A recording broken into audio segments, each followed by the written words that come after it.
jallisii aadaatiin hojjetama, jallisii ammayyaatiin hojjetama jechuudha. Jallisii aadaa hin beekna waan ta'eef jechuudha hundinuu bishaanumarraa jallisaniitiin mala aadaatiin bishaan sanii misoomsuu jechuudha. Jallisii ammayyaa jechuun ammootu kaanaaliin karaa guutuu ta'een hojjetamee fi yookaan ammootu akka ol ta'ee nagaa sanii fi kana ol keessaa qaba jechuudha.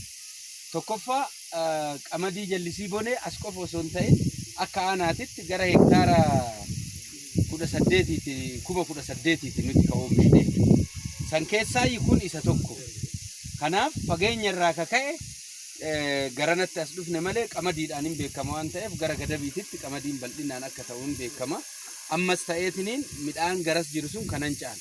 Garuu amma garanatti ka dhufneef kaayyoon inni guddaan teknooloojii as jiru kana nummaan aanaa keenya keessatti hagam beennaa ka jedhu san namni illee hubatee agalu. Kanaaf teknooloojii kanarratti akkuma amma asitti argitan kana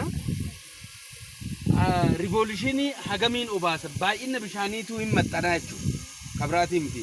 Lammaffaa mootu yoo deemu hagam turaa socho'aa ka jedhu san illee ilaala obaasa. Rooba dirsaa barbaadamu, rooba haphii barbaadamu ka jedhu san adjust godhameet akkaataa isaa saniin gadhiifama.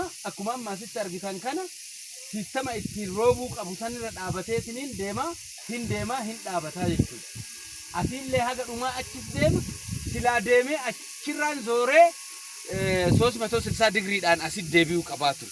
Amma garuu maal ta'e pooliin achitti jalaa waan dhaabateef lama deemaa jechuudha 180 digrii deema. Asii deemee xiggii ga'eet xiggii saniillee deebi'eet achiillee as deebi'eet asiillee xiggii ga'eet hektaara amma argitan kana midhaan kana misoomsaa jira jechuudha. Kanaaf teknooloojiidhaan waa bal'aa jijjiiruun hin danda'ama jedhu sana asirratti nutti argisiisa.